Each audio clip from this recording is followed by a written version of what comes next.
New year మా చిన్నారులు చేసిన అల్లరి చూసారా? చూడలేదా? అంటే చెప్పలేదా మీకు ఇంకా?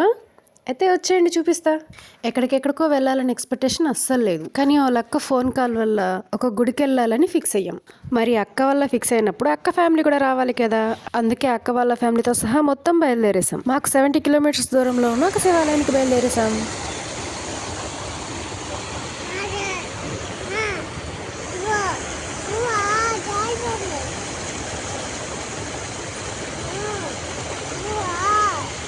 అక్కడ భక్తుల రద్దీ వల్ల కిలోమీటర్ వరకు వెహికల్స్ వెళ్ళలేదు లోపలికి. ఏది జరిగినా మన మంచికే అనడం ఇదేనేమో. స్టార్టింగ్ లోనే నీళ్ళ ప్రవాహం చాలా బాగుంది. వెహికల్స్ స్ట్రక్ అయిపోవడం వల్ల వెళ్లే దారిలో నడవడానికి కూడా కష్టంగా అనిపించింది.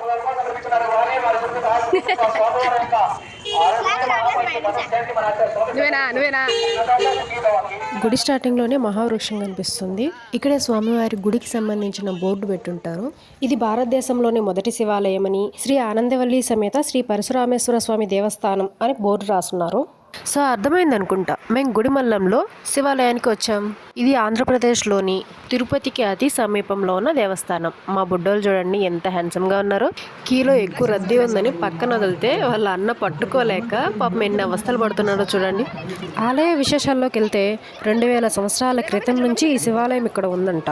కాలగర్భంలో కలిసిపోయి అంత ప్రాచుర్యం పొందలేదు. 1911లో శ్రీ గోపీనాథ్ అనే పురాతత్వ శాస్త్రవేత్త 1 సంవత్సరం వరకు పరిశోధనలు చేసి ఈ శివలింగం ఉనికిని ప్రపంచానికి తెలియజేశారు. శివాలయం స్వర్ణముఖి నదికి పక్కనే ఉంటుంది. స్వామివారిని చూస్తే ఎక్కడ లేని విధంగా పురుషంగాన్ని పోలి ఉండే 7 అడుగుల శివలింగంపై యక్షనిపై నిలబడి ఒక చేతితో చిన్ని కుండ భుజంపై పరుసుని మరో చేత్తో గొర్రె పొట్టేలు తలని పట్టుకొని రుద్రుని రూపంలో దర్శనమిస్తున్నారు. స్వామివారి దర్శనం చేసుకున్నాక మార్గ మధ్యంలో ఉన్న శ్రీకాళహస్తీశ్వర టెంపుల్కి వెళ్దామని వచ్చాం. శ్రీకాళహస్తికి గ్రామదేవత అయిన పొన్నాలమ్మ దేవస్థానం ఇది. కొత్త బిర్జి పైన శివాలయానికి వెళ్లే మార్గంలో మొదట అమ్మవారి దేవస్థానమే దర్శనమిస్తుంది. ఈ దేవాలయం దాటుకుని వెళ్తుండగా మనకి స్వర్ణముఖి నది ప్రాంతం స్టార్ట్ అవుతుంది. స్వర్ణముఖి నది పైన ఉన్న కొత్త బిర్జి పై నుండి చూస్తే స్వామివారి దేవస్థానం, గాలిగోపురం, దుర్గమ్మ తిప్ప, కన్నప్ప తిప్ప కనిపిస్తాయి. కానీ ఇక్కడ వరకు వచ్చి స్వామివారి దర్శనానికి అయితే వెళ్ళలేదు. మా సిస్టర్ వాళ్ళు కళాశాలలో ఉంటారు. అమ్మాయికి ఫోన్ చేస్తే మాతో పాటు అన్నా వదిన లోక్షి జస్సు వాళ్ళు కూడా లోబాయిలో ఉన్నామన్నారు. సరే అందరం కలిసి అక్కడికి వెళ్ళిపోయాం. శివాజ్ఞ లేనిదే చీమ కూడా కుట్టదంటారు కదా. మరి స్వామివారి దర్శనం చేసుకోవాలంటే ఆయన పర్మిషన్ ఉండాలి కదా.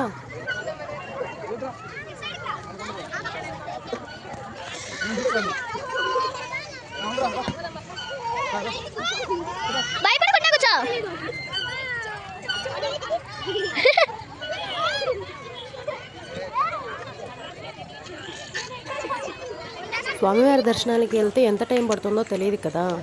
లేట్ అయితే పిల్లలు ఇబ్బంది పడతారనేసి కన్నప్ప తిప్ప మీదకి ఎక్కితే కొంచెం జాలీగా గడుపుతారు అనుకొని కన్నప్ప తిప్ప మీదకి వెళ్ళిపోయాం. చాలా రోజుల తర్వాత కనిపించిన అక్కలు అన్నయ్యలతో అనుకున్నట్టే చాలా సరదాగా ఉల్లాసంగా గడిపేశారు.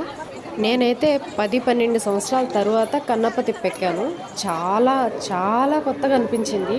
ఎందుకంటే నేను వెళ్ళినప్పుడు చిన్ని దేవాలయాలతో కొండ ఎక్కువగా కనిపించేది. కన్నప్ప స్వామివారి గుడి కావచ్చు, శివపార్వతుల విగ్రహాలు కావచ్చు, దగ్గర నుంచి చూస్తుంటే చాలా సంతోషంగా అనిపించింది. కాళహస్తిలో కనిపించిన కొత్త మార్పులన్నీ కొంచెం అడాప్ట్ చేసుకోవడానికి టైం పట్టింది. యాప్లో మా బుడ్డోళ్ళు వాళ్ళ అన్న వాళ్ళ అక్క వాళ్ళతో కలిసి ఏం పని చేస్తున్నారో చూడండి. మిద్దెల పైన మిద్దెలు కట్టేస్తూ ఉన్నారు. 1-2 కాదు, ఎన్నెన్ని అంతస్తులో. గుడి ఆవరణలో అంటే కొండల పైన రాయి మీద రాయి పేరిస్తే ఇల్లులు కడతామనేసి ఒక నమ్మకం ఉంది. వాళ్ళే కడితే ఎలా, మేము కూడా కట్టాలని మా చెల్లెలు వాళ్ళు కూడా ఒక చెయ్యేసేసారు. మొత్తం రాయి మీద రాయి పేర్చి ఇల్లులు కట్టేశారనమాట. మా చెల్లి వాళ్ళ కూతురు నిశ్వేక కలిసి ఎంత పెద్ద ఇల్లు కట్టారో చూడండి. కొంచెం గృహప్రవేశానికి మమ్మల్ని కూడా పిలవండి. ఇల్లులు కట్టడం పూర్తయ్యాక కిందకు వచ్చి బయలుదేరేసాం. పాపం మా రిషి వాళ్ళకి వాళ్ళ అన్న వాళ్ళ అక్క వాళ్ళు రాలేదని కొంచెం బాధేసింది, బాగా ఏడ్చారు. పాపం మా మహి షాపింగ్కి తీసుకెళ్లేదని డల్ అయిపోయింది. Anyways, happy new year. ఈ న్యూ ఇయర్ మీకు ఎలా స్టార్ట్ అయ్యిందో కామెంట్ బాక్స్లో తెలియజేయండి. Please like, share and subscribe.